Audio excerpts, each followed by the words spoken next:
তান্ত্রিক রূপান্তরের জন্য নতুন একটা রাজনৈতিক বন্দোবস্ত প্রতিষ্ঠার জন্য আমরা লড়াই করছি। বিশেষভাবে আমরা বলবো 2014 সালের যে তামাশাপূর্ণ নির্বাচন হয়েছিল, নির্বাচনের আগেই যেখানে 153 জনকে নির্বাচিত ঘোষণা করে তারা সরকার গঠনের সংখ্যাগরিষ্ঠতা নিয়ে নিয়েছিল, এইরকম তামাশা পৃথিবীর ইতিহাসে দেখা যায়নি।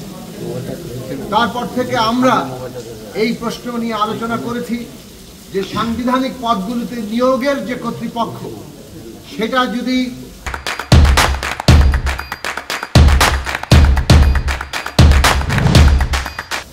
সরকারের হাতেই একচ্ছত্রভাবে থাকে, তাহলে ওই ধরনের কমিশন তৈরি হয় যারা একটা পুরোপুরি তামাশা, ভুয়া, জালিয়াতির নির্বাচনকে সুষ্ঠু নির্বাচন বলে চালিয়ে দেয়।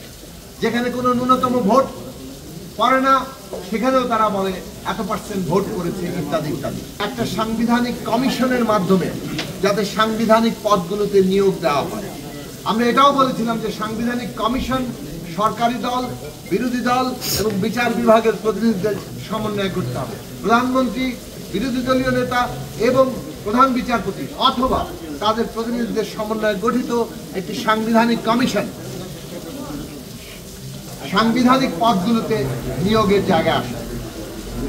আমরা এই ছাত্র শ্রমিক জনতার অভ্যুত্থানের পরে যে অন্তর্বর্তী সরকার গঠিত হয়েছে, তাদের উদ্যোগে যে কমিশনগুলি গঠিত হয়েছে, এখন ঐকমত্য কমিশন, তারা এই প্রস্তাব নিয়ে এসছেন।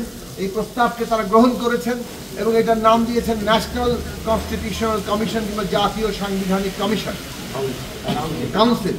এই জাতীয় সাংবিধানিক কাউন্সিলের মাধ্যমে সাংবিধানিক এবং সংবিধিবদ্ধ প্রতিষ্ঠানগুলোতে নিয়োগের কথা তারা বলেছে। আমরা বলেছি প্রথমত নীতিগতভাবে আমরা একমত যে এই সাংবিধানিক কমিশনের মাধ্যমেই নিয়োগ হতে হবে। 2 নম্বর হচ্ছে সাংবিধানিক কমিশনের গঠন কি হবে, সেটা নিয়ে আলাপ আলোচনা এখনো চলছে।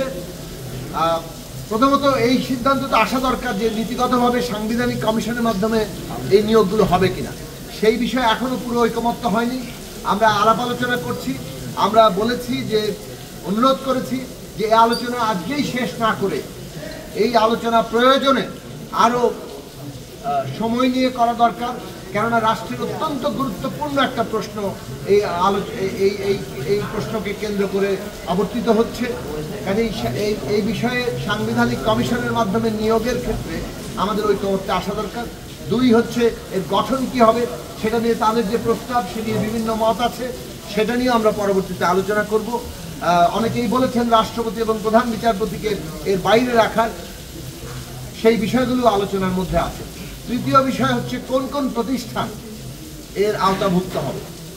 সেক্ষেত্রে নির্বাচন কমিশন, দুর্নীতি দমন কমিশন, পাবলিক সার্ভিস কমিশন, যেখানে আমাদের রাষ্ট্রের কর্মকর্তাদের নিয়োগ হয় সেইটাই পুরোপুরি দলীয়কৃত হয়ে পড়ে, মানবাধিকার কমিশন এবং অডিটর জেনারেলের পদ।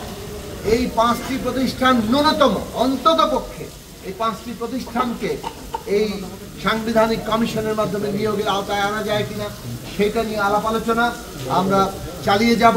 এবং এইটা বাংলাদেশের ইতিহাসে আমাদের গণতান্ত্রিক রাষ্ট্র গঠনের ক্ষেত্রে অত্যন্ত জরুরি একটি পদক্ষেপ বলে আমরা মনে করি।